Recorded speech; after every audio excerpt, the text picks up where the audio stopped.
हाम्रो लागि तृणमूल पनि त्यतिकै खराब हो जतिको के अरे कांग्रेस थियो, त्योभन्दा अगाडि वामफ्रन्ट जतिको थियो। तर पनि अहिलेको परिस्थितिमा बंगाल मात्र एउटा यस्तो ठाउँ छ जहाँनिर चाहिँ यो केन्द्र सरकारको मन परिलाई टक्कर दिन सक्ने लिडरसिप भएकोले गर्दाखेरि बंगालमा चाहिँ हुनु त टिएमसी नै आउँछ कि, तर आउनु पनि पर्छ टिएमसी। 30 वर्षमा यो पहाडको चाहिँ 197% बढेको छ जनता, 197। सिलगढीको मात्रै चाहिँ 997% बढेको छ। अन्त सिलगढीकोहरूले चाहिँ के भागिरा खायो होइन भने मेरोमा केही कमी छ भन्ने म बुझ्छु। जसले निस्वार्थ भावले अरू पैसा कमाउनु राजनीतिमा आउँछ त्यो आफ्नो पैसा खर्च गरेर राजनीति पनि होइन समाज सेवा जस्तो गर्दैछ। त्यतिको व्यक्तिलाई पनि दार्जिलिङको मान्छेले मन पराउँदैन भने दार्जिलिङको मान्छे राजनीति गर्नुको लागि पनि योग्य छैन, नागरिक हुनुको लागि पनि योग्य छैन। अब तिमीलाई के सर्टिफिकेट लेखेर दिनु मैले, म के गर्छु त्यो त मेरो फ्रिडम हो नि। भोलि हुनसक्छ म फेरि एकदम जङ्गेर उठ्न सक्छु, मेरो अधिकार हो माने नागरिकको हैसियतले।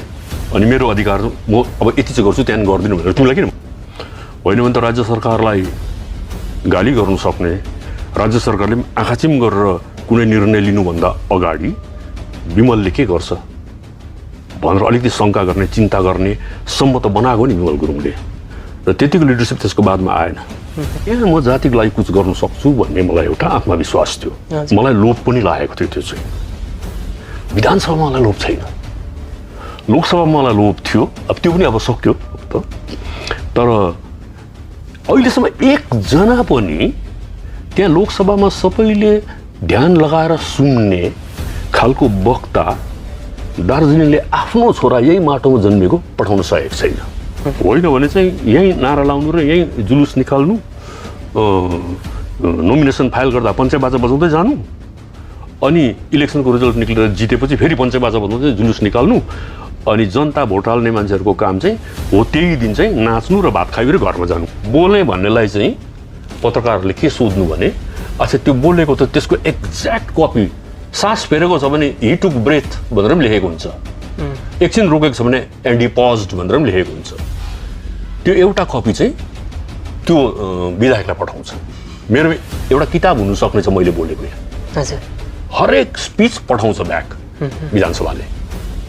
लु एउटा पनि देखाउ त पत्रकारलाई तिमीले बोलेको चाहिँ भनेर भन्यो भने त्यहाँनिर हलुवा टाइट भइहाल्छ। यहाँ त एसआइआर एकदम सही किन हो भने यो नर्थ बेङ्गालमा लेफ्टनन्ट गभर्मेन्टदेखि लिएर अहिलेको यो सरकारले पनि प्रशस्त मान्छे पस्नु दियो, किनभने हाम्रो इलाकामा हामीलाई माइनोरिटी बनाउनुको लागि। अनि त्यसरी नै हामी माइनोरिटी भयौँ। आज बागबीर गुरुङको फोटो, गुरुङ परिवारको फोटो, सिलगढी इस्टाब्लिस गर्ने मान्छेको फोटो हिमालय दर्पणमा आउँछ। 3 पिढी अगाडिको सिलगढीको कुनै पनि बासिन्दाको जमिनको कागजपत्र 3 पिढी अगाडिको हेऱ्यौ भने एउटा बङ्गालीको नाम हुँदैन, सबै गोर्खाको नाममा छ। जनता त्यति लाटा छ, समय मात्रै पर्खेको छ कि यस्तो देखाउँछ भन्छ कि जनता लाटा छैन भनेको सुनेको चाहिँ 30-40 वर्ष भयो कि बाठो भएको चाहिँ मैले अहिलेसम्म देखेको छुइनँ। फेरि जस्तै राम्रो उम्मेदवार होस्, जसले ठुलो झोला बोकेर राति गाउँमा भोटको एक दिन अगाडि घुम्नु सक्छ त्यसले जित्छ। यो त सबले जानेको कुरा।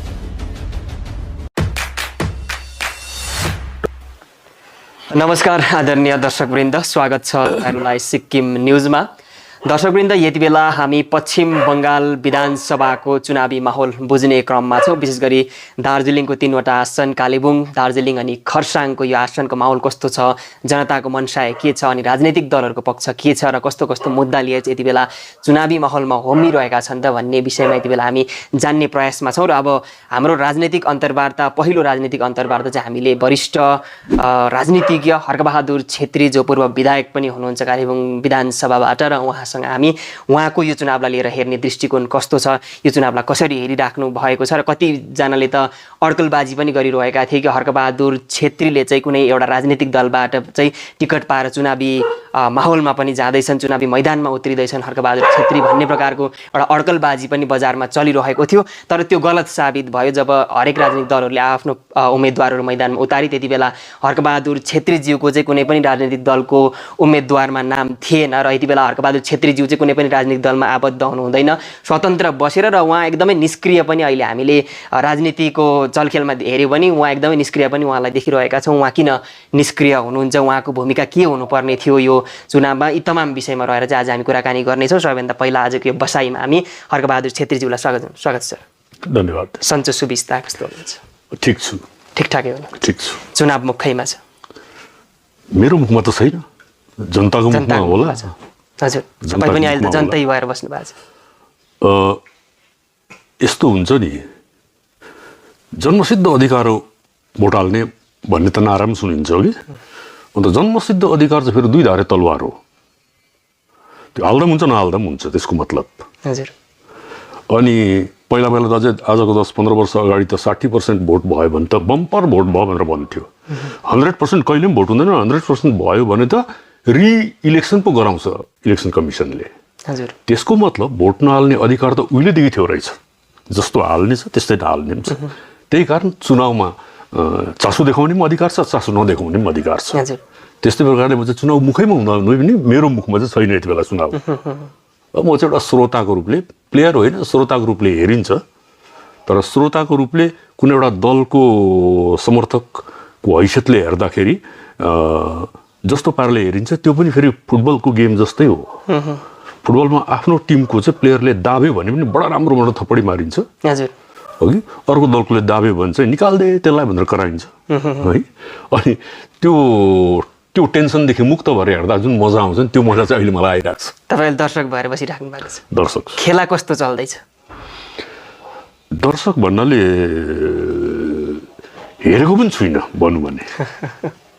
म चुप लागेर बसेको छु भन्नु चाहिँ सही शब्द हुन्छ होला। अब किन तपाईँ एउटा वरिष्ठ राजनीतिज्ञ, अनुभवी राजनीतिज्ञ, अब राजनीतिमा यत्रो लामो उमेर बिताउनु भयो, तपाईँ जस्तो मान्छे यसरी सुनसान चुपचाप बस्नु सुहाउँछ र राजनीतिमा? अन्त किन यो परिस्थिति किन आइलाग्यो? होइन नि, त्यो ठाउँ पनि त खुला छोडिदिनुपर्छ। कम्ता छ त्यहाँ प्लेयरहरू, अन्त नयाँ उनीहरूलाई खेल्नै नदिनु। त्यसो भए त क्रिकेटतिर फुटबलतिर एउटा टाइममा रिटायर गर्छ नि प्लेयरहरूले, किन नयाँ उनीहरूलाई पनि ठाउँ दिनु पऱ्यो नि, हो कि। अब हुन त राजनीतिमा त्यस्तो हुँदैन, तर मैले देखेँ अब सत्य कुरा भन्नु हो भने त्यो स्तरीयता जुन प्रकारले घट्दै गयो राजनीतिमा, र जस्तो जस्तो व्यक्ति क्यारेक्टरहरू राजनीतिमा आउनु थाल्यो, त्यसको बादमा मलाई लाग्यो यो हामी सुइटेबल हुँदैनौँ यसमा। मैले त्यो अब म चाहिँ भयङ्कर माथिको स्तरको यो तल स्तर भयो भन्नु खोजेको पनि होइन। तर यस्तो हुन्छ कि मार्क ट्वेन भन्ने अमेरिकन राइटरले के लेखेको छ भने नि, एक ठाउँ मूर्खसित तर्क नगर्नु, किनभने मूर्खलाई चाहिँ मूर्खताको अनुभव हुन्छ, ज्ञानी मान्छेलाई मूर्खताको अनुभव हुँदैन। त्यसो हुँदा मूर्खले चाहिँ उसको मूर्खताको अनुभवले ज्ञानीलाई पिटेर हैरान बनाएर छोडिदिन्छ। मैले पनि सम्झेँ यो टाइम म अरू नै अझ राम्रो काममा खर्च गर्न सक्छु भने त्यो बलुवामा पानी किन हाल्नु, केही त उम्रिँदैन त्यहाँ। त्यो भनेर म दर्शक भएर बसेँ चुप लागेर। तपाईँको लागि राजनीति बाहेक अरू क्षेत्र कुन चाहिँ राम्रो होला र भनौँ भने?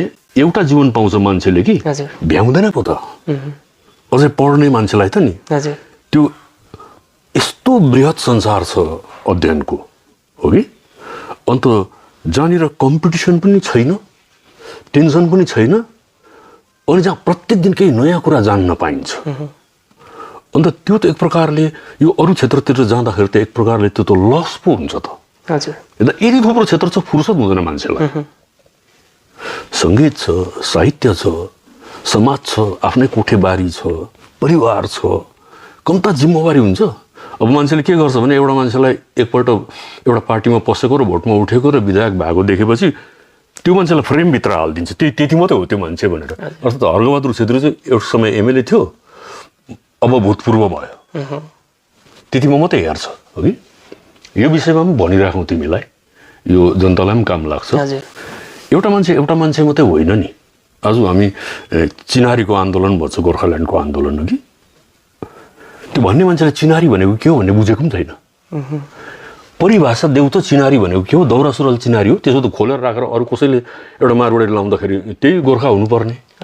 अर्को लाउँदा त्यही गोर्खा हुनुपर्ने त्यो ड्रेस त होइन नि चिनारी खुकुरी पनि होइन नि चिनारी है अन्त त्यो चिनारीको गहन अर्थ नबुझिकन त्यसलाई एउटा राजनीतिको नारा मात्रै बनाउँदा अहिले जसरी बिजेपीले रामलाई चाहिँ अध्यात्म होइन तर रामलाई चाहिँ झन्डा बनाइदियो र हिन्दू धर्मलाई यति तल झार्दियो त्यो झन्डा बनाइदिएको कारणले अहिले जय श्री राम भन्दाखेरि रामको जय श्री भनेको होइन बिजेपीको समर्थक भन्ने बुझ्छ माने कति तल स्तर घट्यो है र त्यसरी नै अब यो प्रकारले हेर्दाखेरि यति थुप्रो क्षेत्र छ काम गर्ने अन्त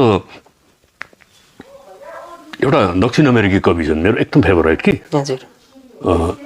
जर्ज लुइस बर्खेस भन्ने अन्धा हुन् तिनी अन्त तिनलाई एक दिन तिनको बुढीले भनेछ कि तिमीले आजकल त मलाई माया गर्दैनौ भनेर भनेछ कम्प्लेन गरेछ अनि 2 लाइनको कविता लेख्यो बर्खेसले एकदम ठुलो कवि मैले 2 लाइनको कविता चिन्तन भवनमा पनि सुनाएको थिएँ जति बेला 2004 मा टङ्क सुब्बा र हाम्रो घनश्याम नेपालले एउटा इन्टरनेसनल लेभलको सेमिनार गरेको थियो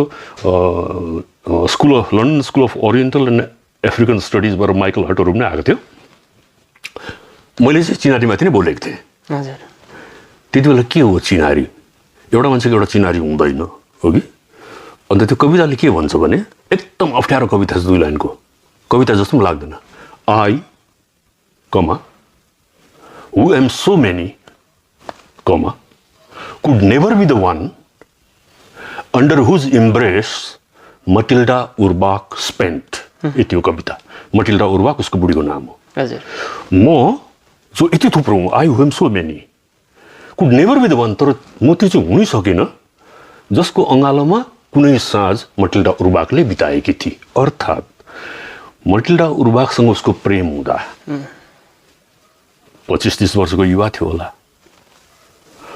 अब बिहा गर्यो उर्बाकको बुढा भयो त्यहाँ उसको नानीहरू भएपछि त्यो नानीहरूको बाउ भयो त्यहाँदेखि युनिभर्सिटीमा जहाँ पढाउन जान्छ त्यहाँ प्रोफेसर भयो ऊ जहाँ गोष्ठीहरूमा जान्छ त्यहाँ कविहरूसँग साथी भयो कलिग भयो पाठकहरूको लागि पोएट भयो राइटर भयो तर यो जम्मै मेरो आइडेन्टिटीलाई चाहिँ मटिल्डा उर्बाकले चाहिँ बुझ्नु चाहँदैन मलाई चाहिँ त्यही पहिला 30 वर्ष अगाडिको लभरैको रूपमा मात्रै हेर्छ र तिमी त पहिला जस्तो माया गर्दैनौ मात्रै भनिबस्छ फ्र्याक्चर हुन्छ नि आइडेन्टिटी त्यसरी टुक्रा टुक्रामा म पनि त तिमीहरूको लागि एक्सएमएलए हुँ मेरो बुढीको लागि म कहाँ एक्सएमएलए हो मेरो बुढीको लागि उसको बुढा हुँ मेरो छोरीहरूको लागि म उसको बाउ तिनीहरूको बाउ हुँ मेरो साथीहरूको लागि साथी हुँ होइन यसरी नै काम गर्ने क्षेत्रहरू यति थुप्रो छ गर्न चाह्यो मान्छेले भने त्यो एउटा फ्रेमभित्र बाँधिदिन्छ मान्छेले चाहिँ एकजना मान्छेलाई लिडर देख्यो भने त्यो लिडरै टिचर देख्यो भने टिचरै त्यो क्षेत्रदेखि बाहिर काहीँ उसलाई बुझ्नै चाहँदैन देख्नै चाहँदैन क्या होइन तपाईँको लागि त सबैभन्दा उपयुक्त क्षेत्र भनेको राजनीति हो नि तपाईँको साहित्य छ पत्रकारिता पनि गर्नुभयो होइन तिमीलाई लागेको हजुर तर र त्यो व्यक्तिहरूलाई लागेको जसले मलाई एज एमएलए देखेको छ कि अब कविता चाहिँ म एक्लै बसेर एकान्तमा लेख्न सक्छु लेख म एक्लै बसेर एकान्तमा लेख्न सक्छु म एक्लै एकान्तमा बसेर एमएलए हुन सक्दिनँ त्यसमा चाहिँ मेरो हात छैन जनताको हात छ हो कि त्यो जनताको अगाडि म 2 पल्ट गएँ त्यो जनताहरूले जब भने अब भयो तिमीले गर्ने जति गर्यौ अब हामी अर्कैलाई पठाउँछौँ भनेर भनेपछि हवस् धन्यवाद भनेर मैले भन्नुपर्छ किनभने मेरो अधिकार क्षेत्रभित्र कुरा होइन म तिनीहरूको जमिनदार होइन मेरो बारीमा उनीहरू खेताला बसेको पाखुरी बसेको होइन जनताले जो ठान्छ त्यो जान्छ त्यहाँनिर अनि त्यो बाटोमा त छोडिदिनुपर्छ जनताले एकपटक लिएको निर्णयलाई तपाईँले स्वीकार्नु भएको अब स्वीकार अस्वीकार भन्ने पनि कुरा छैन होइन फेरि प्रयास गर्नु पर्यो नि त अस्वीकार हो भने प्रयास भनेको चाहिँ यस्तो हो नि मलाई जब लाग्छ यो मेरो लागि जरुरी छ मैले यो गर्नै पर्छ भन्ने मलाई लाग्यो भने हजुर म त्यतापट्टि जनताले स्वीकार गरोस् अस्वीकार गरोस् म त्यतापट्टि जानुपर्छ हो कि तर जब मलाई लाग्छ त्यो अलिक सेन्सिटिभ माइन्ड भएको मान्छेले चाहिँ समाजको परिवर्तन छिटो बुझ्छ या समाजको स्थिति अलिकति अध्ययन गर्ने मान्छेले छिटो बुझ्छ अब दिनभरि गोर्खाल्यान्डको जुलुस हिँड्यो बङ्गाल हाम्रो च्यानो भन्यो 1 ऐची डुवर्ससम्मको भूमि हामी छोड्नु चाहँदैनौँ छोड्दैनौँ भनेर भन्यो खुन र प्राण दिन्छौँ गोर्खाल्यान्डको लागि भन्यो बन्द चलिरहेको छ फर्केर आउँदाखेरि त्यो भाषण दिने मान्छेलाई उसकै सपोर्टरहरूले सर 1-2 दिनमा त खुलिन्छ होला है भनेर सोध्यो भने तिम्रो खुन र प्राण दिने जुन चाहिँ समर्पणको गहिराई कति छ भने त्यो नाप्न सकिहालिन्छ नि। हजुर। त्यति नापेपछि यो घुँयत्रो कति टाढो पुग्छ भनेर बुझिन्छ। त्यहाँदेखि त्यो जहाँ फलेको छ त्यहाँ पुग्दैन भने फेरि किन डेली हिर्काइबस्नु र आफ्नो समय बर्बाद गर्नु होइन, त्यो पनि हो। होइन, अब अहिलेको चुनावमा जति पनि खेलाडीहरू मैदानमा छन् राम्रो छन्, स्तरीय भएन भन्नुहुँदै थियो नि फेरि अहिले। होइन, राजनीतिको जेनरल स्तर भयो त। जस्तै राम्रो उम्मेदवार होस्, जसले ठुलो झोला बोकेर राति गाउँमा भोटको 1 दिन अगाडि घुम्नु सक्छ त्यसले जित्छ। यो त सबले जानेको कुरा हो। मेरोमा झोला छैन। मुद्दा हेरेर जनताले दिँदैनन् भोट। मुद्दाको कुरा गऱ्यो भने त इतिहासको किताब लेख्दा हुन्छ। हजुर। मुद्दा त भाषणमा सुनाउनुको लागि हो नि। कुरा त ठिकै छ कि दिनु चाहिँ कति दिन्छ सोध न भनेर भन्छ गाउँको मान्छेले मैले। हजुर। अनि जुन यो घरिघरि सुनिन्छ नि नेताहरूले भाषणमा भन्छ रिस उठेको बेलामा रुलिङ पार्टीलाई अपोजिसनकोहरूले जनता त्यति लाटा छ समय मात्रै पर्खेको छ कि यस्तो देखाउँछ भन्छ कि जनता लाटा छैन भनेको सुनेको चाहिँ 30-40 वर्ष भयो कि बाठो भएको चाहिँ मैले अहिलेसम्म देखेको छु नि। फेरि भनेपछि त्यो निवर्तमान विधायकज्यूले भनेको कुरा काहीँ न काहीँ सत्य साबित पो भयो क्या? कुन विधायकले? त्यो लठुवा भन्ने एउटा उहाँको थियो नि। लठुवा होइन नि, बाटो छ नि, यसले केही त दिने होइन हामीलाई। अहिले नै चुनावको अगाडि नै जति दिनु सक्छ त्यो तानिहाल्नुपर्छ यसकोबाट। त्यहाँदेखि 5 वर्ष यो आउँदैन भनेर थाहा पाएको हो नि।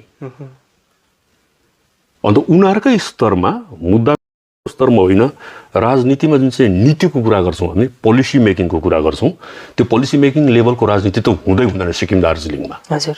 पोलिसी लेभलको त हुँदैन। कसले कति मागेर लिएर आउन सक्छ बेसी के अरे केन्द्रबाट या राज्यबाट, त्यो मात्रै हो उसको एबिलिटी भन्ने कुरा। पोलिसी लेभलमा के गर्यो भन्ने कुरो त उहिले सक्यो हो कि। अब जनताले पनि देख्यो यो अहिले नै भोट अगाडि नै हो जति पाउनु, भोटपछि यो आउँदैन भनेर थाहा हुन्छ। अर्थात् भोट हुनु अगाडिको जनता चाहिँ अन्डा पार्ने पोथी हो। त्यसलाई चाहिँ तातो बनाएर सबैतिरबाट एकदम छोपछाप गरेर राम्रोसँग राख्छ, दाना पनि ठिक टाइममा दिन्छ। अन्डा पारेको भोलिपल्ट त्यहीँ गएर बसोस् त चिसो पानीमा चोबली फ्याँकिदिन्छ बाहिर। जनताको पनि त्यही हालत हुन्छ।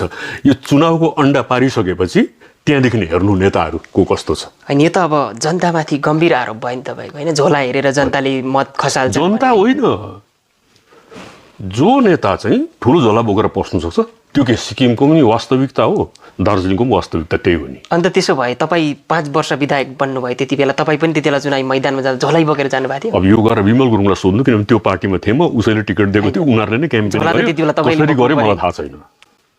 त्यो त यस्तो थियो नि, यो दुईवटा परिस्थिति हुन्छ। सुभाष घिसिङले पनि फर्स्ट टाइम जब एग्रिमेन्ट गरेर चुनावमा गयो, कोही त थिएन अपोजिसन, कुकुर उठाएको भए पनि जित्ने, बिरालो उठाएको भए पनि जित्ने। गोजो मोमोको पनि एक्ज्याक्टली त्यही भयो। आन्दोलनपछि आउँदा कोही अपोजिसन थिएन, त्यो दिन त्यति बेला टिकट पाउनु नै चुनाव जित्नु जस्तो थियो। जसले पायो त्यसैले जित्यो नि।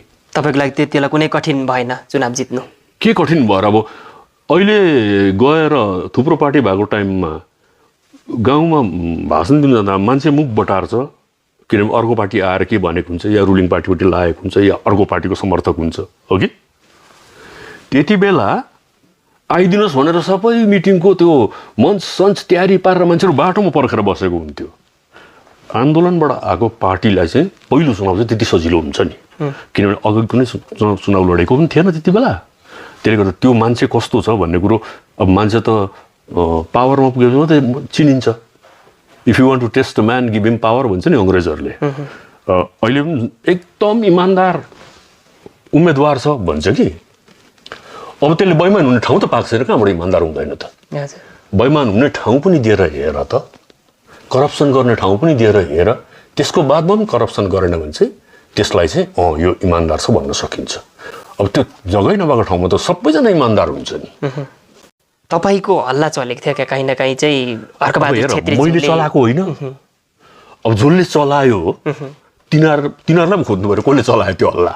त्यो राजनीतिक दलले अब तपाईँलाई चुनावको टिकट दिन्छ भने कति आशावादी हुनुहुन्थ्यो? तालमेलकै हुँदै त्यो चर्चा चलेको थियो कि थिएन?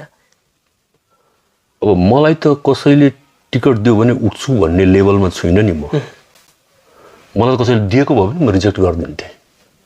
मैले अघिदेखि यो परिस्थितिको कुरा गर्दैछु। मैले एकपल्ट लोकसभा चुनाव उठेँ 2019 पार्टी थियो, मुद्दा पनि थियो। अब लोकसभा 19 हारेको बाद म अलिकति निष्क्रिय भएँ। त्यहाँदेखि अहिले विधानसभामा फेरि म उठ्नु भनेर भनेको त एकपल्ट माउन्ट एभरेस्टमा ट्राई गरेर त्यहाँदेखि फेरि त्यहाँ नसकेपछि दुर्बिन डाँडा चढ्नु जस्तो हो नि। त्यस्तो मूर्ख त म छुइनँ नि। हजुर, त्यो काम किन गर्नु? अलरेडी म त्योभन्दा माथिको लेभलमा जहाँ मैले सम्झेँ त्यहाँ गएँ भने म मेरो कुरा ठिकसँग राख्न सक्छु। किनभने एउटा कुरामा मलाई विश्वास छ, दुई चिज हुन्छ क्या, एउटा ज्ञान हुन्छ, एउटा बठ्याइ हुन्छ। बठ्याइ देखाउने मान्छे पनि ज्ञानी जस्तो देखिन्छ केही समयसम्म, तर बठ्याइले कहाँसम्म लानु सक्छ त्यसको एउटा सीमा हुन्छ, त्यहाँ उता जानु सक्दैन। अनि मलाई चाहिँ विश्वास थियो म त्यहाँ माने लोकसभामा गएँ भने चाहिँ म यो हाम्रो कुरा ठिकसँग राख्न सक्छु। किनभने त्यति अध्ययन गरेको र भाषामा पनि माने त्यो एउटा एक्सप्रेस गर्ने क्षमता, अब जसो तसो मैले सानैदेखि डिबेट बोलेँ, के गरेँ, अलिकति मेरो प्रेजेन्स अफ माइन्ड छ, त्यहाँ म जातिको लागि कुछ गर्न सक्छु भन्ने मलाई एउटा आत्मविश्वास थियो।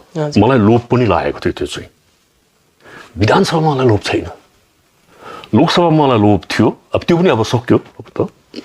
तर अहिलेसम्म एकजना पनि त्यहाँ लोकसभामा सबैले ध्यान लगाएर सुन्ने खालको वक्ता दार्जिलिङले आफ्नो छोरा यही माटोमा जन्मेको पठाउन सकेको छैन। अनि त्यहाँ चिनारीको कुरा गर्छ, हाँस उठ्दो त्यो हुन्छ त। चिनारीको लागि गरे सरदारजी पठाउँछ, चिनारी चाहिँ गोर्खाको, फेरि गोर्खाको चिनारी गरी राजस्थानीले ल्याइदिनु पर्ने, गरी सरदारजीले ल्याइदिनु पर्ने। अब त्यो त माने यो चाहिँ के हुन्छ भने जब राजनीतिमा शिक्षित मान्छेहरू, समाजप्रति अलिक के अरे समर्पित मान्छेहरू जब निक्लिँदैन नि, पैसा कमाउनुको लागि जब राजनीतिमा मान्छे आउँछ नि, पैसा र क्षमताको लागि आउँछ नि, त्यो मान्छेहरूमा त्यो स्तरीयता हुँदैन र तिनीहरूले कुनै पनि जनताको सही कुरालाई सही ठाउँमा लगेर सही प्रकारले प्रस्तुत गर्नु सक्दैन। भनेपछि अब तपाईँ कुनै पनि चुनावमा, चाहे विधानसभा हो चाहे लोकसभा, कुनैमा पनि नजाने? अब तिमीलाई के सर्टिफिकेट लेखेर दिनु मैले? म के गर्छु त्यो त मेरो फ्रिडम हो नि। भोलि हुनसक्छ म फेरि एकदम जङ्गेर उठ्न सक्छु, मेरो अधिकार हो माने नागरिकको हैसियतले। अनि मेरो अधिकार म अब यति चाहिँ गर्छु, त्यहाँ गर्दिनँ भनेर तिमीलाई किन भन्नु? त्यही चाहिँ हामीले जान्न चाहेको नि। अब तपाईँ रणनीतिको बनाउँदै हो कि? त्यो बताउँदिनँ नि, त्यो नबताउने मेरो अधिकार छ। अब मैले त्यति बेला बिचमा योभन्दा अगाडि सोध्न आउनेहरूलाई पनि, चुनावमा लड्ने भन्न आउनेहरूलाई, चुनावमा त लड्दिनँ, तर मनले खाएको खालको कुनै क्यान्डिडेट देखेँ भने 24 घन्टा त्यसको पछाडि म क्याम्पेनमा जान्छु भनेर भनेको थिएँ। तर मनले खाएको जस्तो भेटिनँ। अब दार्जिलिङ खरसाङतिर गएर बोल्नु भएन, मैले हेर्नु पऱ्यो कालिम्पोङमै। त्यहाँ चाहिँ छन् तपाईँले मन लेखाएको? त्यहाँ पनि छैन। त्यो यहाँदेखि त्यहाँसम्म गएर त्यसको लागि चाहिँ बोल्नै पर्छ र त्यसले जित्नै पर्छ भन्ने खालको चाहिँ छैन। एडवर्डको लागि अलिकति सफ्ट कर्नर छ मलाई। एडवर्डको चाहिँ किनभने नि एउटा पर्सनालिटी बनिँदै आउँदैछ राजनीतिमा, जुन चाहिँ पर्सनालिटी चाहिँ 2 नम्बरीबाट होइन 1 नम्बरीबाटै बनिएर आउँदैछ। आफै खर्च गरेर, आफ्नै कोसिस गरेर, आफ्नै सम्पत्ति लगाएर मान्छेलाई भएको असुविधाहरूमा सुविधा गराउने कामहरू गरेर आउँदैछ। त्यस्तो मान्छे चाहिँ हार्यो भने चाहिँ के हुन्छ भने यस्तो पाराले डिस्करेज भएर जान्छ कि एउटा राम्रो बनिँदै गरेको एउटा नेतृत्व, एउटा के अरे पर्सनालिटी को डिसइन्टिग्रेसन भएर जान्छ, त्यो भत्केर जान्छ। त्यस्तो हुँदैन। त्यसरी हेर्ने भने सुभाष घिसिङ पनि एउटा त्यस्तो पर्सनालिटी थियो, विमल गुरुङ पनि त्यस्तो एउटा पर्सनालिटी हो। किनभने एक समय त विमल गुरुङसँग पनि राज्य सरकार डराएको हो नि। अहिले पनि हो विमल गुरुङ। अब अहिले चाहिँ के भयो भने बिचरा अब धेरै कमजोर भयो। अनि हाम्रो पहाडमा के हुन्छ भने जबसम्म पदमा छ, पदमा भएको मान्छेको मात्रै कुरा सुन्छ, किनभने दिनु सक्ने क्षमता पदमा हुनेको मात्रै हुन्छ। हजुर, होइन भने त राज्य सरकारलाई गाली गर्नु सक्ने, राज्य सरकारले आँखाचिम गरेर कुनै निर्णय लिनुभन्दा अगाडि विमलले के गर्छ भनेर अलिकति शङ्का गर्ने, चिन्ता गर्ने सम्म त बनाएको नि विमल गुरुङले, र त्यतिको लिडरसिप त्यसको बादमा आएन। अब अझै एडवर्ड ज्यूप्रति तपाईँले कहीँ कतै सहानुभूति राख्नुहुन्छ होइन? सहानुभूति नै दार्जिलिङको लागि नि उसले जे जति गरेको छ अझै एडवर्डप्रति सहानुभूति नराख्ने मान्छे त यो माटोप्रति पनि समर्पित छैन नि। जसले यो ठाउँमा केही राम्रो काम गर्दैछ त्यस्तो मान्छेको लागि हामीले पनि केही गर्नु सके हुन्थ्यो, बिचारा ऊ चाहिँ नहारोस् है भनेर सम्झिँदैन भने त्यो मान्छे दार्जिलिङलाई माया गर्ने मान्छे होइन। अब उसको दलको उम्मेदवार यहाँ छ त फेरि छ नि, दल त्यो भाइ पनि राम्रै छ। हजुर, तर यस्तो हुन्छ नि, त्यसो त खरसाङमा अमर लामा मेरो साथी हो। मेरो मैले समर्थन गर्ने दलमा ऊ छैन, हुन त मैले कुनै दललाई समर्थन गरेको छुइनँ, तर मेरो साथी हो, सँगै काम गरेको हो कि। ब्रिटो एज अ म्युजिसियन म राम्रोसँग चिन्छु, कालिम्पोङको मान्छे हो कि। उसो त भरत छेत्रीले टिकट पाउने बित्तिकै मलाई फोन गरेर तपाईँको आशीर्वाद चाहिन्छ भनेको थिएँ। तर तिनी मान्छे राम्रो रहेछन्, तिनले आशीर्वाद चाहिन्छ भने अन्त मैले त्यति बेला मनमनमा सम्झेँ आशीर्वाद चाहिँ म सबैलाई दिनु सक्छु, भोट त एउटालाई मात्रै दिनु सक्छु। त्यसले हुन्छ हुन्छ आशीर्वाद छ भनेर हतार हतार भनिहालेँ, फेरि भोट पनि मागिहाल्छ कि भनेर। त्यस्तो अवस्था छ नि त होइन। अब अजय भट्टज्यूलाई तपाईँले काहीँ न काहीँ मन पराउनुहुन्छ, उहाँको सिद्धान्त मन पर्छ, जुन प्रकारले त्यसलाई मन पराएन भने मेरोमा केही कमी छ भन्ने म बुझ्छु। जसले निस्वार्थ भावले अरू पैसा कमाउनु राजनीतिमा आउँछ त्यो आफ्नो पैसा खर्च गरेर राजनीति पनि होइन समाजसेवा जस्तो गर्दैछ। त्यतिको व्यक्तिलाई पनि दार्जिलिङको मान्छेले मन पराउँदैन भने दार्जिलिङको मान्छे राजनीति गर्नुको लागि पनि योग्य छैन, नागरिक हुनुको लागि पनि योग्य छैन। हुन्छ, अब भोलि कालेबुङबाट विधायक बन्नेले चाहिँ जिम्मेवारी उहाँमाथि के आइलाग्छ? विधानसभामा गएर चाहिँ आफ्नो क्षमता के चाहिँ गर्न सक्छ एउटा विधायकले कालेबुङको लागि? यो त 1 हप्ता लाग्छ भाइ उत्तर दिनु, जो चाहिँ तपाईँले आफै अनुभव पनि बटुल्नु भयो विधानसभा। थुप्रो छ, यति थुप्रो गर्नु चाहनेले। हजुर, त्यो चाहिँ अहिले अति आवश्यक छ। आउने खालि एउटा काम मात्रै गरोस् न, जम्मै डिटेलमा म जाँदिनँ। जिटिए एक्टमा जे डिपार्टमेन्ट ट्रान्सफर भएको छ नि त्यो एउटा पनि त ट्रान्सफर भएको छैन, सबै अहिले पनि कलकत्ताले राखेको छ। जिटिएको चाहिँ 2 पल्ट इलेक्सन भइसक्यो, अब 2 पल्ट सेकेन्ड इलेक्सनमा जाने बेला भइसक्यो होइन। 12 बनिएको जिटिए 12, 10, 22, 24, 14 वर्ष भइसक्यो। यति बेला त राम पनि वनवास गरेर फर्किसकेको हुन्थ्यो। नाथे एकर्डमा दिइसकेको डिपार्टमेन्टहरू कि चाहिँ माग्नेकोमा क्षमता छैन, माग्नु सकेको छैन, कि चाहिँ दिनेको इच्छा शक्ति छैन, त्यसले दिनु चाहेको छैन, रोकेर राखेको छ। त्यो माग्नु भइगयो त। एक्ट अनुसार एडुकेसन दिएको डिपार्टमेन्ट हो, एग्रिकल्चर दिएको डिपार्टमेन्ट हो, टुरिज्म दिएको डिपार्टमेन्ट हो, पिएचई दिएको डिपार्टमेन्ट हो, 59वटा डिपार्टमेन्ट छ। एउटा डिपार्टमेन्ट कम्प्लिटली दार्जिलिङ आइसकेको छैन, दिएको त ल्याउनु सकेको छैन। अन्त त्यसलाई किनभने जाने मान्छेले के गर्छ, विधायकको काम चाहिँ विधान बनाउने हो, विधायक चाहिँ गएर ठेकादारीहरू गरिन्छ, विधायक चाहिँ गएर पैसा बेसी ल्याउने कुरा मात्रै गरियोस्, जनताले पनि पैसा लिए भन्छ। अब नेतालाई पनि सबै गाली गर्नु चाहिँ हुँदैन क्या। भोट केमा हाल्छ भन्दा गोर्खाल्यान्डको लागि हाल्दैन नि त। अर्को पालि यो बाटो बनाइदेऊ भनेर भन्छ नि त, बिचरा विधायकले त्यो बाटो बनाइदिनु पर्यो होइन त। अन्त अब जिटिएले गर्ने काम पनि विधायकलाई नै जिम्मा लगायो भने त विधायकले के गर्छ? अन्त जिटिएले चाहिँ खासमा जिटिए सभा बसेर के असुविधाहरू छ त्यो सबै असुविधाहरू चाहिँ उनीहरूले लेखेर हर डिपार्टमेन्टको त्यो चाहिँ रेजोल्युसन पास गरेर मिटिङ गरेर जिटिए सभामा रेजोल्युसन पास गरेर त्यो रेजोल्युसन चाहिँ विधायकलाई दिएर विधायकले चाहिँ विधानसभामा यो चाहिँ जिटिएको रेजोल्युसन हो, यो रेजोल्युसन मैले लिएर आएको छु, जस्तो मानिलिउँ ल्यान्ड एन्ड ल्यान्ड रिफर्म्सकै लिउँ हो कि, ट्रान्सफर डिपार्टमेन्ट हो, जमिन सेपरेट गर्ने, एलट गर्ने, सेट असाइड गर्ने जम्मै के अरे अधिकार उसलाई दिएको छ, ट्रान्सफर गर्ने डिपार्टमेन्ट जिटिएलाई दिएको छ। तर कागजमा दिएको छ, त्यो अहिलेसम्म प्र्याक्टिसमा हुँदैन। यहीँ के अरे डेभलपमेन्ट एरिया डिआई फन्डको जमिन तिमीले कसैले किन्यो भने यहाँ रेजिस्टर हुँदैन दार्जिलिङमा, कलकत्तामा फेरि त्यही रेजिस्टर हुन्छ। डिपार्टमेन्ट चाहिँ हाम्रो हातमा छ, काम चाहिँ उनीहरूले गर्दा मात्रै हुन्छ, हामीले गर्दा हुँदैन। यो आवाज साधारण यहाँको बासिन्दाले उठाएर हुने होइन नि, जसलाई जनताले चुनेर मेरो पक्षमा बोल भनेर मत दिएर पठाएको छ त्यसले बोल्नुपर्छ त्यहाँनिर, अनि त्यसको सुन्छ पनि, सुन्नु कर लाग्छ। किन विधानसभामा बोलेपछि त्यो रेकर्ड हुन्छ, त्यो रेकर्ड मैले बोलेँ भन्छ धेरैजनाले कि बोलेकै हुँदैन। त्यही कारण मैले धेरैपल्ट उसमा भने बोलेँ भन्नेलाई चाहिँ पत्रकारले के सोध्नु भने अच्छा त्यो बोलेको त त्यसको एक्ज्याक्ट कपी सास फेरेको छ भने हि टुक ब्रेथ भनेर पनि लेखेको हुन्छ, एकछिन रोकेको छ भने एन्ड हि पज्ड भनेर पनि लेखेको हुन्छ। त्यो एउटा कपी चाहिँ त्यो विधायकलाई पठाउँछ। मेरो एउटा किताब हुनु सक्ने छ मैले बोलेको यहाँ, हजुर, हरेक स्पिच पठाउँछ ब्याक विधानसभाले। लु एउटा पनि देखाउ त पत्रकारलाई तिमीले बोलेको चाहिँ भनेर भन्यो भने त्यहाँनिर हलुवा टाइट भइहाल्छ, किनभने बोलेकै त हुँदैन। त्यस्तो छ भाइ। त्यसले कारण पनि भनेको पार्टी भयङ्कर बलियो छ, जसरी पनि जितिहाल्छ इलेक्सन। जनताले यो कुरा बुझ्दैन। पठाउँदाखेरि त्यहाँनिर एक शब्द पनि उच्चारण गर्नु नसक्ने मान्छेलाई पठायो भने पार्टी त विधानसभाभित्र पस्दैन नि, त्यो व्यक्ति पस्छ नि त्यहाँनिर। त्यो व्यक्ति चाहिँ टुवा पर त्यहाँ हेरिबस्यो भने त पार्टी बलियो भयो, के भयो त? त्यहाँबाट त न आफ्नो कुरा राख्नु सक्यो, न त्यहाँ आर्गुमेन्ट गर्नु सक्यो, न त्यहाँबाट केही ल्याउनु सक्यो, के फाइदा भयो? त्यही कारण शिक्षित कुरा बुझ्ने व्यक्ति चाहिँ त्यहाँ जानुपर्छ र अलिकति अब इमान्दार पनि हुनु पर्यो, जनताप्रति चाहिँ जानुपर्छ।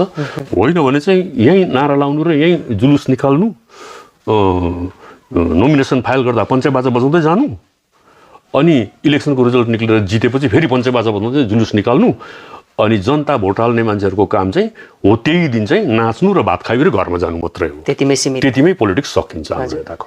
भनेपछि अब गएर निर्वाचित हुने विधायकले भनेको जिटिएलाई सक्षम बनाउने प्रयास गर्नु पर्यो। तर त्यसमा त्यो विधायकलाई जिटिएले पनि काममा लाउनु पर्यो नि, किनभने जिटिए एक्ट त उनीहरूसँग छ। उनीहरूलाई कहाँ कहाँ काम गर्नु अप्ठ्यारो हुँदैछ त्यो सबै डिस्कस गरेर त्यो जिटिए सभा बसेर उनीहरूले प्रस्ताव पारित गरेर त्यो प्रस्ताव चाहिँ विधायकलाई दिएर यो चाहिँ लगेर राख त्यहाँ भनेर पठाउनु पर्यो। योपालि त चुनाव भन्दा पनि एसआइआर धेरै चर्चामा आयो नि त होइन? एसआइआरले धेरै भोट काटियो। अब कालेबुङ भन्दा पनि चर्चामा यो विशेष गरी चियाबारीको क्षेत्र, दार्जिलिङ र खरसाङ चर्चामा रह्यो। अब उहाँको भोटर लिस्टबाट नाम काटियो भन्ने, यसलाई चाहिँ तपाईँले कसरी हेर्नुभयो एसआइआरलाई चाहिँ? अब हाम्रो यता त मान्छेले कागजपत्र भनेपछि त्यति ध्यान दिएर त्यति याद गर्दैन, जतिको बङ्गालीहरू कन्सियस छ त्यति हाम्रो छैन कागजपत्रमा कन्सियस। एक नम्बर कुरा।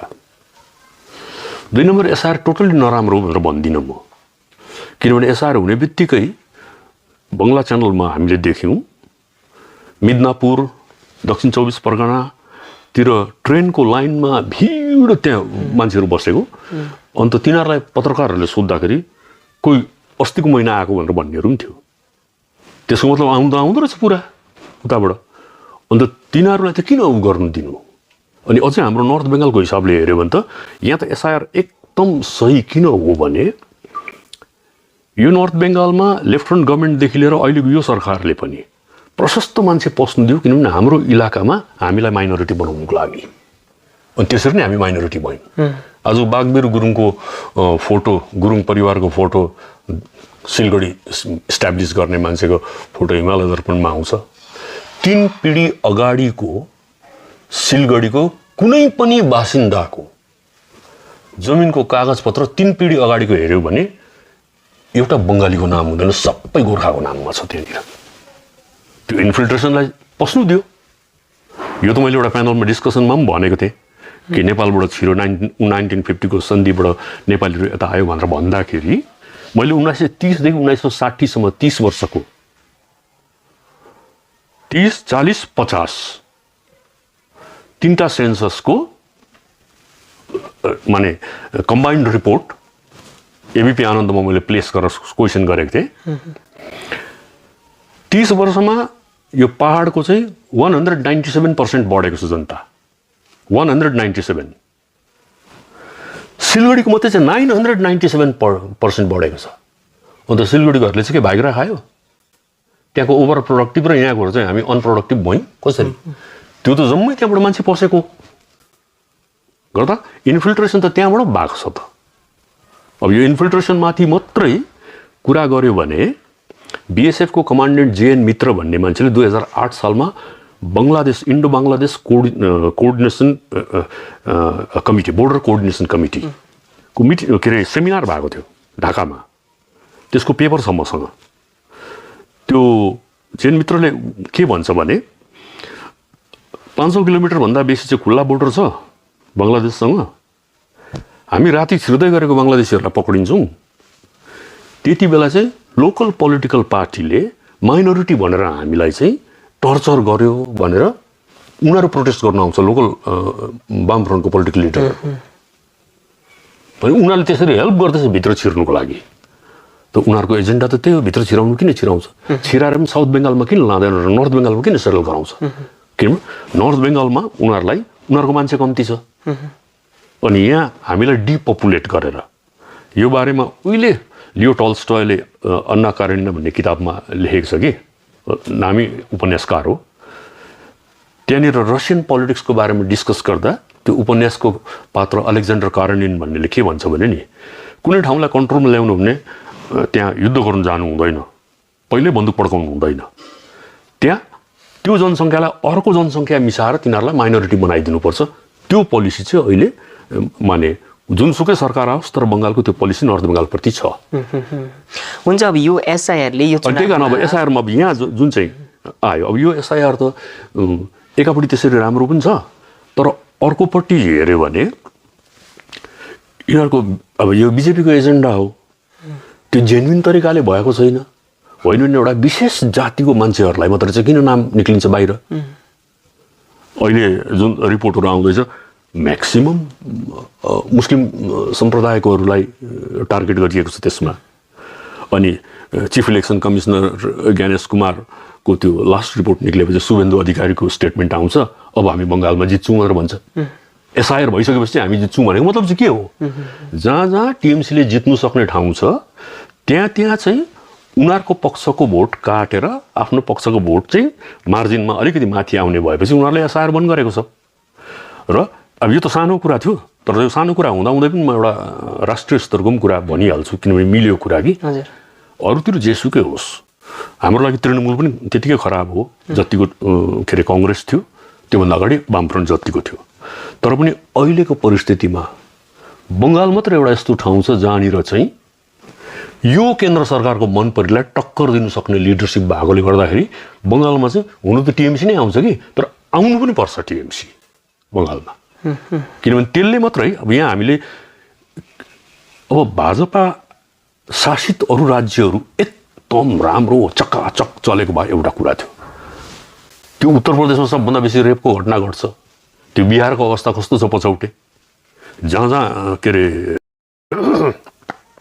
भाजपा सरकार छ कहीँ शान्ति देखिएको छैन अब यो बङ्गालमा यिनीहरूलाई बङ्गाल चाहिँ अब के भयो भने यिनीहरूले एक प्रकारको अश्वमेध यज्ञ हुन्थ्यो नि पहिला अन्त बिजेपीले घोडा छोडेको छ कि त्यो घोडालाई चाहिँ ममता ब्यानर्जीले समातेर राखिदिएको छ अन्त यहाँ जित्यो भने चाहिँ उसको यज्ञ पुरा हुन्छ अरू ठाउँ त उसले यताउता किनकान गरेर मिलाइहाल्छ साउथमा त्यति ट्राई गर्दैन किनभने हिन्दी भाषी मन पराउँदैन दक्षिणले त्यहाँ स्टालिन राम्रै छ अहिले झन् यो विजय थलपति भन्ने नयाँ हिरो आएको छ साउथमा त्यति चान्स छैन केरला कि चाहिँ कङ्ग्रेस कि चाहिँ लेफ्टमा जहिले 5-5 वर्षमा उनीहरू सेयर गर्छ साउथमा चान्स छैन अनि यता अब बङ्गाल उसको हडल भयो अन्त बङ्गाल पनि जित्नु सक्यो भने बङ्गाल र आसाम टक्क मिलेपछि उसले नर्थ इस्ट त खाइहाल्छ डल्लै नर्थ इस्ट त्यसै पनि एउटा एमपी पठाउने ठाउँ केन्द्र सरकारमाथि भर पर्नै पर्छ त्यो बाध्य हुन्छ हामी सानो इलाकामा बस्ने मान्छेहरूले त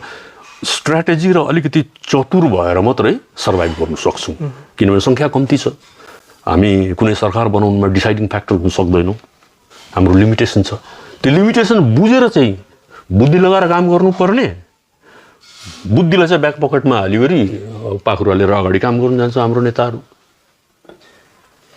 एनिवे भनेपछि अब यो एसआइआरले चुनावमा त्यति प्रभाव पार्दैन किनभने तपाईँले टिएमसीले नै जित्छ भन्ने होइन तल मैले त्यसो भनेको होइन जित्नुपर्छ भनेको मैले प्रभाव पार्छ एसआइआरले केही मात्रामा धेरै ठाउँमा प्रभाव पार्छ किनभने यिनीहरूले हिसाब किताब राम्रोसँग गरेको छ यो सोसियल मिडियामा एक्सपर्टहरू छ बिजेपीकोहरू यिनीहरूले जम्मै भोटरमा कहाँ कति मार्जिन छ सबै हेरेको छ कति घटाउँदाखेरि उनीहरूको क्यान्डिडेटले जित्नु सक्छ त्यो पनि हेरेको छ त्यही अनुसार यिनीहरूले काम गर्दैछ हजुर हुन्छ भर्खबहादुर छेत्रीज्यूलाई त पछिल्लो समय दार्जिलिङ सिक्किम एकीकरणको विषयलाई लिएर पनि धेरै चर्चामा आएको र अहिलेको युवा पुस्ताले त्यो विषयलाई लिएर पनि तपाईँलाई चिनेको पनि त हो होइन त्यो विषय अहिले के भयो अब छोडिदिनु मैले त्योभन्दा अगाडि 1993 सुनचरी सुरु भएकोदेखि यति बेसी पहाडको मुद्दाको बारेमा लेखेँ त्यति बेला चाहिँ नचिनेर भर्खर दार्जिलिङ सिक्किम विलयको बारे पछि मात्रै चिन्यो भने त तिनीहरूले मलाई चिनेको छैन यसरी चिन्नुभन्दा नचिनेको राम्रो होइन अहिले चाहिँ अब यो मुद्दाको बारेमा तिमीले कुरा गरिहाल्यो मैले घरिघरि रिपिट गरिरहेको कुरा हो जसले जेसुकै भनोस् एउटा सम्भव चिज यही मात्रै छ।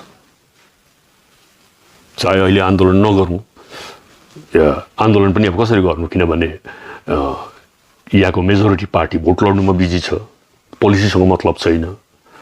सिक्किमले हाम्रो भाग लगिदिन्छ भनेर डराउँछ, विरोधको कुरा गर्छ।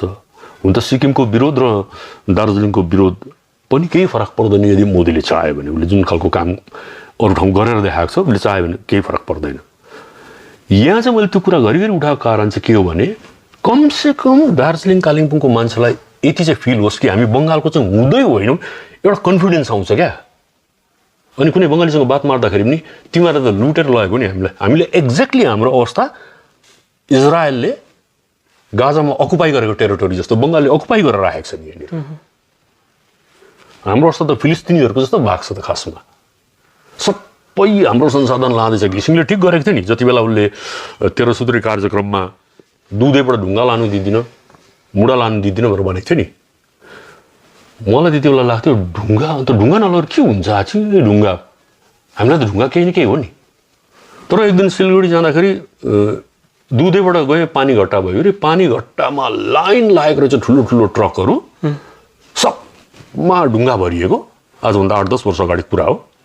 एक गाडी ढुङ्गाको दाम 35,000 दिँदो रहेछ बङ्गलादेशमा त्यति बेला। अन्त ढुङ्गा नभएको ठाउँमा त ढुङ्गा त सुनभन्दा पनि महत्त्वपूर्ण रहेछ। ढुक्कैसँग लगिरहेको छ हाम्रो यो। हाम्रो पानीबाट त्यत्रो करोड करोड अरबौँ रुपियाँ रेभिन्यू एनएचपिसीले लगिरहेको छ। जङ्गल हाम्रै लगिरहेको छ।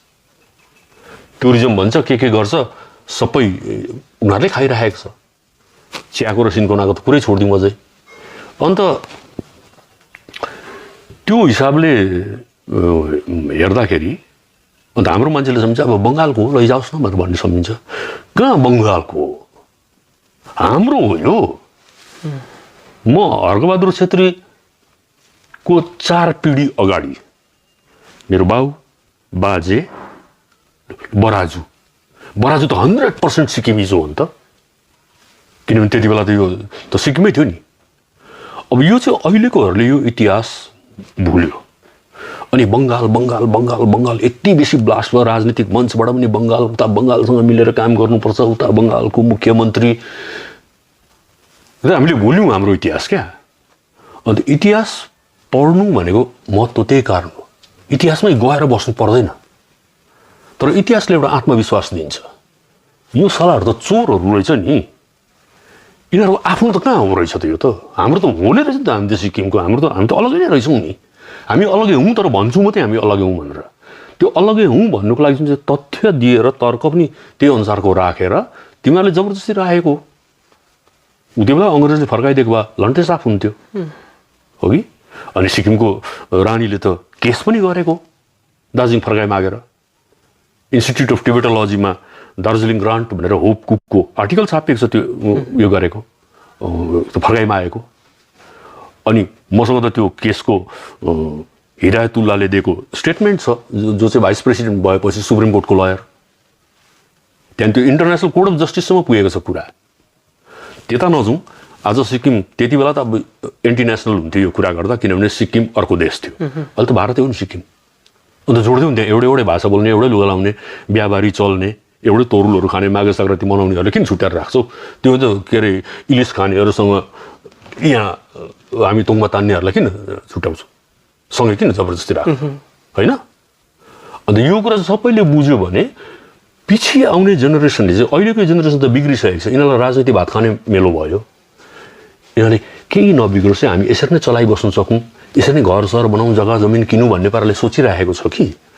तर एउटा जेनेरेसन आउला जुन चाहिँ कम्पिटेन्ट जेनेरेसन, अहिले जस्तो हाम्रै केटाकेटीहरू पनि राम्रो राम्रो पढेर बेङ्गलोर चेन्नईतिर कता कता कम्प्युटर इन्जिनियर भएर गरिरहेछ, राम्रो गरिरहेछ, हो कि। त्यो जेनेरेसनको सन्तानहरू एक दिन फर्केर फेरि यहीँ आउनै पर्छ। आउनै किन पर्छ भने यो अहिलेको वेस्ट एसियाको जुन चाहिँ घटनाहरू काण्ड चलिरहेको छ, यति साह्रो रेसिस्ट हुँदै जाँदैछ संसार, यति साह्रो नस्लभेदी हुँदै जाँदैछ। एक दिन फर्केर हामी आफ्नो पुर्ख्यौली थलोमा आउनै पर्छ। त्यो पुर्ख्यौली थलोमा फर्केर आउँदाखेरि हामीले तिनीहरूको लागि यहाँ के व्यवस्था गरिदिइरहेको छौँ, तिनीहरू बस्न सक्ने एउटा वातावरण तयार पारेको छौँ कि छैनौँ, त्यो पार्नु चाहिँ राजनीतिक काम हो खासमा। तर दुर्भाग्य होस् अब यो राजनीति अगाडि नहेरेर पछाडि हेर्ने राजनीति छ। भारतको पनि त्यस्तै छ। फ्रान्सको प्रेसिडेन्टले अस्ति कमेन्ट गर्यो नि एउटा, हामी अगाडि हेर्ने राजनीति गर्छौँ, इन्डियामा चाहिँ राजनीति चाहिँ 5000 वर्ष अगाडि मस्जिद मुनि चाहिँ मन्दिर थियो भन्ने राजनीति गर्दैछ भनेर भनिदिएको थियो नि। रिसायो पनि इन्डियनहरू, तर एक्चुअली त्यही भइरहेको छ राजनीति। अनि यसरी पछाडि फर्किने राजनीतिमा अल्टिमेटली मान्छे जरा खोज्दै आउँछ। हाम्रो जरा यही हो र हाम्रो जरा सिक्किम नै हो। अनि यो चुनावको मुद्दा होइन।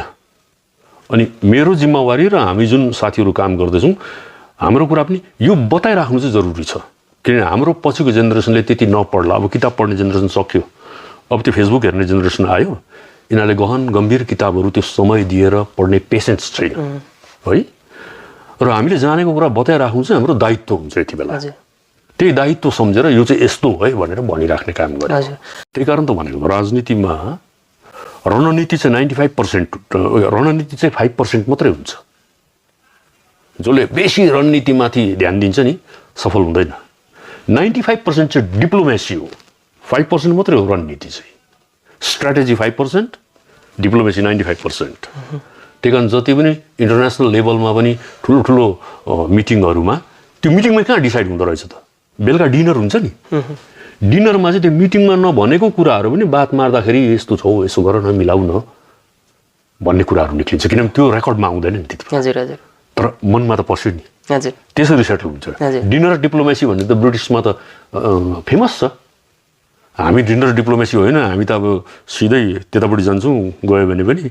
अनि डिप्लोमेसी हाम्रो त कहाँ, ट्राइपोर्टाइट टकमा जाँदाखेरि त तिनीहरूले दिएको चिया पनि नखानु भन्ने इन्स्ट्रक्सन हुन्थ्यो।